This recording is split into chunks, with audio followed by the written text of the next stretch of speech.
కానీ పౌలు భక్తుడు మాట అంటాడు తెలుసా, ఆయన కలిగిన సమస్త స్థితినట ఏమని ఎంచుకున్నాడట?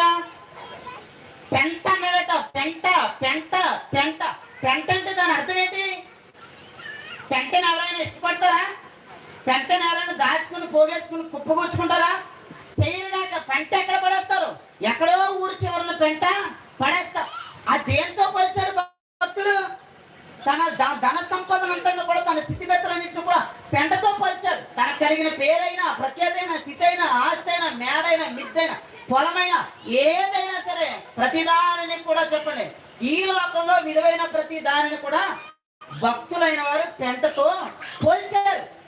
పెంటతోనే పోల్చారు. పెంటతో సమానంగా ఇచ్చారు. ఎందుకని ఇచ్చారు అంటే అది అంత విలువైనదిగా వారి దృష్టికి కనిపించలేదుగా కనిపించలేదు.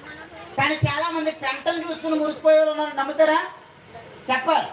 కలిగిన స్థితిని బట్టి, కలిగిన పేరును బట్టి, కలిగిన ధనాన్ని బట్టో, ఉన్నదాన్ని బట్టో ఖచ్చితంగా వాటిని చూసుకుని అతిశయపడు ప్రతి ఒక్కరు కూడా ఆ పెంటను చూసి మురిసిపోతున్న స్థితిలో ఉన్నవాడే. ఈ మాటలు మీకు నచ్చినా నచ్చకపోయినా వాస్తవాలు ఇలా ఘాటుగానే ఉంటాయి. పెంట చూసుకుని ఏనాడు కూడా చెప్పండి, మనుష్యుడు భూమి మీద మురిసిపోకూడదు గాక. ఏ భక్తుడు కూడా పెంటను చూసి మురిసిపోలేదు గాక. పరిశుద్ధ గ్రంథంలో మురిసిపోలేదు.